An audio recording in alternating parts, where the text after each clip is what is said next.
My son sold his house and handed his wife $700,000 to spend however she pleased. Then they came to live in my home like it was their birthright. I said no.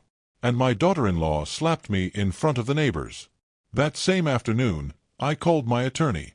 When they received the court summons, my daughter-in-law panicked. She knew their day of reckoning had arrived. Before we dive into what happened next, make sure you're subscribed to my True Family Revenge Stories so you never miss a twist like this one. Tap the bell icon and let us know in the comments how you'd react if someone tried to force their way into your home like this. The phone rang just as I lifted my fork to my mouth. Roast chicken and sweet potatoes, Eleanor's recipe. Mine never tasted quite as good. I set the fork down and reached for the landline mounted on the kitchen wall. Dad, great news. We sold the house. Got $700,000 for it. Brian's voice cracked with excitement. I nearly dropped the phone. You sold your house? My fork clattered against the plate. Market's hot. We got an all-cash offer. No inspection. We couldn't pass it up. I stood up and walked into the living room, phone cord stretching as far as it would go. Where are you going to live now? We'll figure it out. For now, we thought we'd stay with you. Something cold settled in my stomach. Brian, you didn't even ask me. We assumed it'd be okay. It's not forever. Nora's got plans. Maybe a new car, redecorating. What about the $250,000 I gave you for that down payment 3 years ago? A long pause. Dad, you gave us that money. It wasn't a loan. Yes, it was, Brian. We talked about this. You said you'd pay it back when you could. We didn't sign anything, did we? Besides, you've got your pension, the house, Mom's annuity. You don't need it. I stood, walked to the study, opened the drawer, and pulled out the manila folder I'd kept all these years.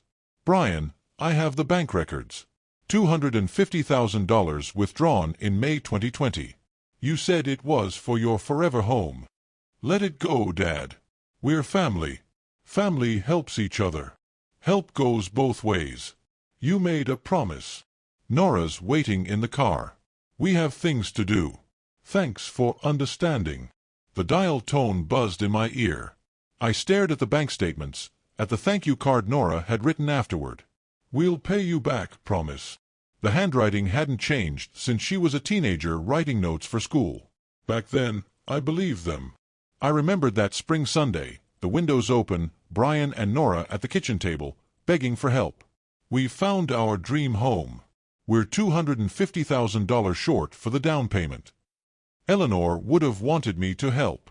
I'd trusted Brian. And Nora, she had tears in her eyes when I wrote the check. Now they'd sold the house and were planning to spend the profit while expecting me to house them. I poured myself a small bourbon, something Eleanor never liked me drinking alone. The warmth didn't help. I slept poorly. Morning came with an unwelcome visitor. Loud knocking at 7:10 a.m. I looked out the window, moving truck in the driveway, Brian's car right behind it, trunk open. I opened the door in my robe. Brian stood there grinning. Nora, perfect as ever, stood behind him with a suitcase. Hi, Dad. We're here. What do you mean, you're here? We sold the house. This is just temporary, until we get settled. No. You can't just show up like this. Brian's smile faltered. Dad, come on. You've got this huge house. You're alone. Don't be selfish. You made your choices. This is my home. Nora stepped forward. Family supports each other. You just sold a house for $700,000. That money's already allocated, Brian said. Nora has plans. Important ones. I noticed Mr. Delgado across the street pretending to water his lawn while watching us. Mrs. Yu's curtains twitched. You're being unreasonable, Brian said loudly. We're not asking for charity.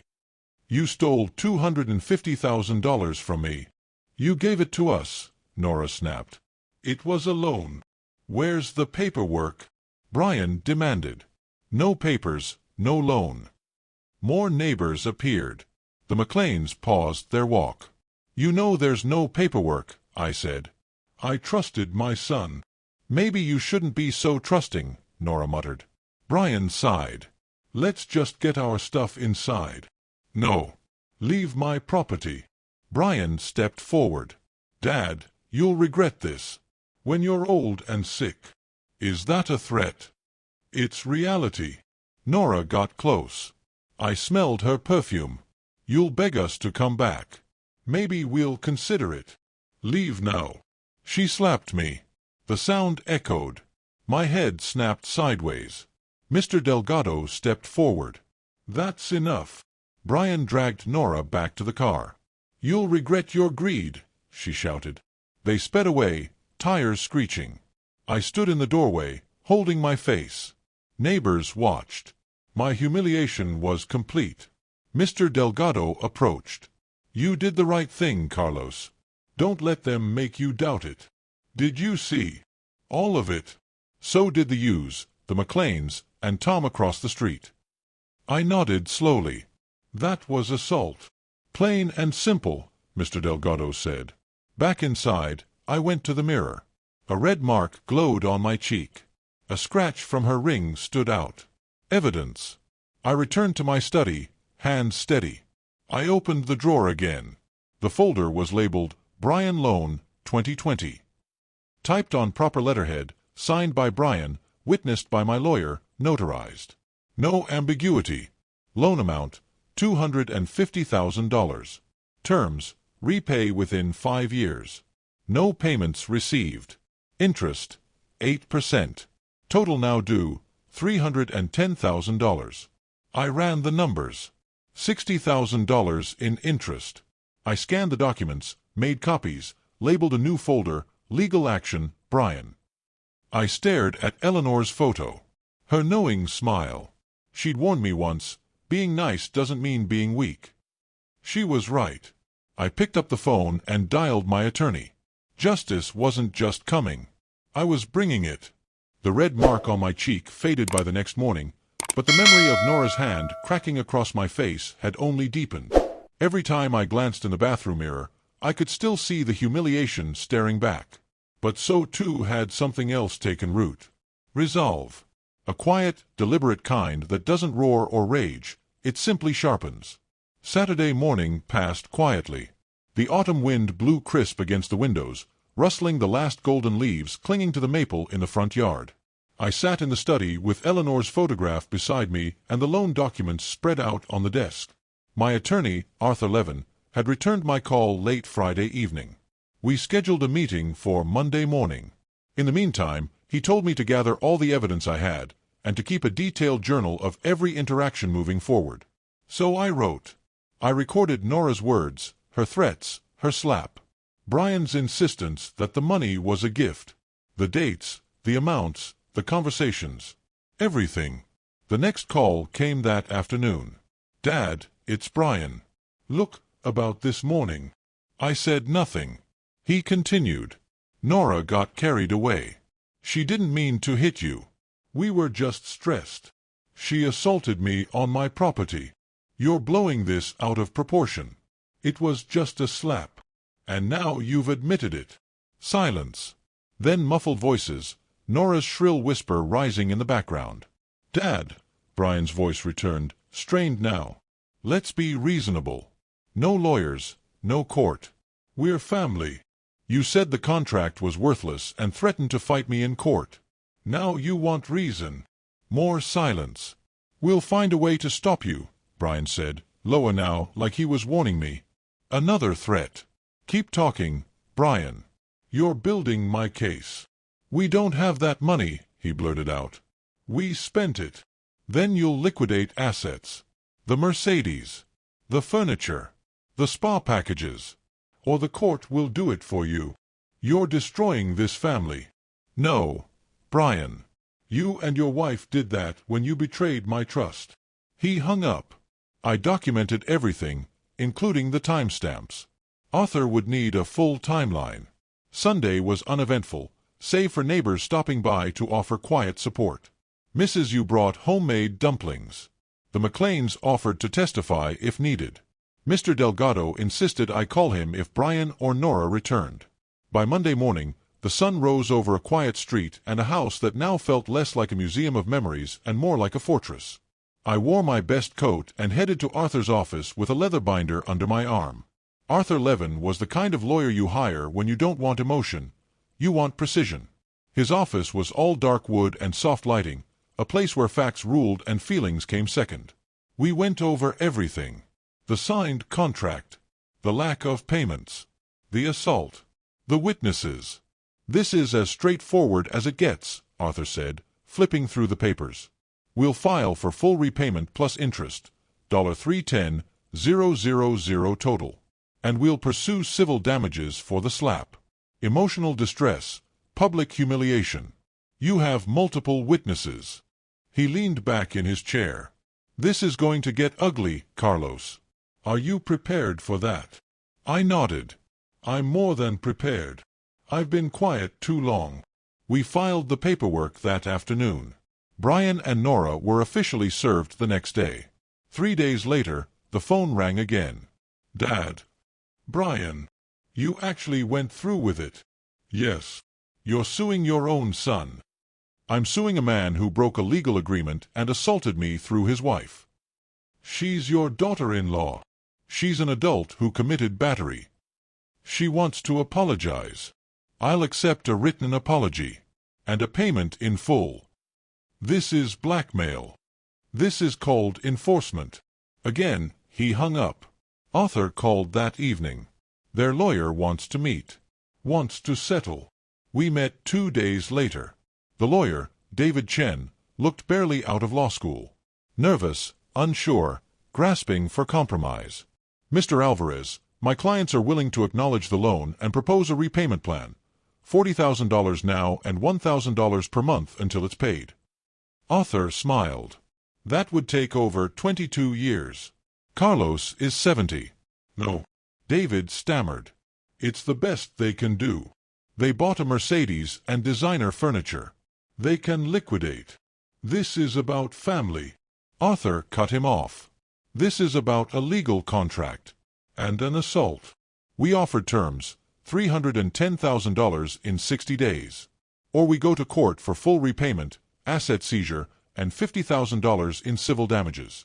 David asked for 48 hours. They took 47. Brian called, defeated. "We'll pay. We're selling the car. The furniture. Everything. You win." "No, Brian," I said. "I didn't win. I just refused to lose." The silence in my house after Brian's final call wasn't emptiness, it was peace. The kind that comes after choosing yourself, even when it's painful. I made a cup of tea and stood by the window as golden light spilled through the blinds. The street was quiet, the air crisp with early November chill. Brian and Nora had 60 days. The court documents were signed, sealed, and filed. Their agreement to repay wasn't just a legal win, it was validation. My decision to draw the line hadn't made me cruel. It had made me clear. The following week, Arthur called. "Carlos, their first transfer has gone through. $75,000. Looks like they're taking this seriously." They should. The alternative was worse. They may try to negotiate again. Don't be surprised. I wasn't. The next morning, a letter arrived. A real one. Handwritten by Nora. "Mr. Alvarez, I regret what happened on your porch. I lost control. I was overwhelmed. I hope someday we can move past it." It wasn't signed with love. It wasn't warm. But it was formal, and it was something. I scanned it, saved a copy in the legal file. Brian called 3 days later. "Dad, Nora sent you a letter. Did you get it?" "I did. Do you think maybe, after this is all done, we can start over?" "I think you'll have to earn that." The silence on his end told me he hadn't expected that answer. Not from the man who always forgave him, always helped, always stepped in. But that man had learned. As the second payment arrived, a transfer of $100,000, I met Arthur for lunch. "You look lighter," he said, noting my relaxed shoulders. "I am. I'm not waiting anymore. Not hoping. Not bargaining. You're letting them experience the consequences." I nodded. Finally. Halfway through the repayment period, I got a call from Nora. It was the first time she'd reached out directly since that morning on the porch. "Carlos, I'm sorry. Truly. I never should have struck you." I said nothing. Let her fill the silence. I was angry and scared and stupid. "You were entitled," I said calmly. "You thought kindness was weakness." "I did." Her voice broke. "We're selling the last of our furniture. Brian took a second job. This has changed us." "Good. Do you hate us?" "No. I just don't trust you." The third payment came with a note from Brian. "We've repaid $310,000. The remainder of the damages will be sent by the end of the month." He included a photocopy of the Mercedes sales receipt. They really were liquidating everything. By the time the final transfer hit my account, I didn't feel triumphant. I felt resolved. Arthur called. "That's everything. $360,000 total with interest and partial damages. Want to go after the rest?" "No. This was never about destroying them. It was about protecting me." Arthur agreed. "You've done that." I printed the final bank statement, filed it with the contract, locked it all away. I sat on my porch that evening, the same spot where it all began. Mr. Delgado waved from across the street. Mrs. Yu walked by with her dog. Harold stopped at the fence. "Heard your son paid up." "He did." "Good. Sometimes standing up to your own family is the hardest thing to do. Sometimes it's the most necessary." We shared a quiet moment. Then Harold said something I'll never forget. "Carlos, peace is what you feel when you've been just. Not nice, not forgiving, but just." 2 weeks after the final payment cleared, I found myself in the garden planting winter pansies. It was Eleanor's favorite seasonal flower. As I knelt in the soil, hands deep in the earth, I felt something rare, complete peace. Not because I'd won, but because I had reclaimed something that had slowly been taken from me, my dignity. Brian and Nora hadn't spoken to me since the last transfer. No phone call. No visit. Just silence. And I was fine with that. Some silences aren't hollow. They're healing. Arthur stopped by that Saturday with a folder. "Thought you'd want the full record," he said. Inside were neatly printed copies of every document: the original contract, payment confirmations, Nora's apology, the settlement agreement. "This is the whole journey," he said. "Feels like a life chapter closed." "You know what else it feels like?" Arthur smiled. "Accountability." Later that day, Harold invited me for coffee. We sat on his porch while neighborhood kids played tag in the yard across the street. "You still think you were too harsh?" he asked. "Sometimes. But then I remember the look in Brian's eyes that day. The entitlement. The threats." Harold nodded. "You didn't just teach him a legal lesson. You taught him a moral one. Think it'll stick? Only time will tell. But you gave him the one thing most people never get: consequences wrapped in love." That night, I reread the thank you card Brian had given me 3 years ago, the one where he'd promised to pay me back. It was tucked into the same drawer as the final settlement record. I didn't throw it away. I didn't burn it. I kept it because it reminded me who I was before this all began, and who I'd become since. The man who lent money out of love. The same man who demanded it back out of justice. 2 months later, I received a small box in the mail. No return address. Inside was a frame with a photo of Brian and Nora, smiling modestly in a small rental home. Tucked behind the frame was a note. "We're rebuilding. From scratch. But with humility this time. Thank you for the hard lessons." No signature. But I knew who it was from. I placed the frame on a side table in the hallway. Not out of pride. Out of closure. As winter settled over our neighborhood and the first snow dusted the streets, I found myself returning to the same porch where Nora had struck me. Now it was just a spot where I sipped tea and watched the world go on. And it had gone on. But I hadn't been left behind. I'd found my place again, not just in my house, but in my story. I don't know what the future holds for Brian and Nora. I hope they grow. I hope they change.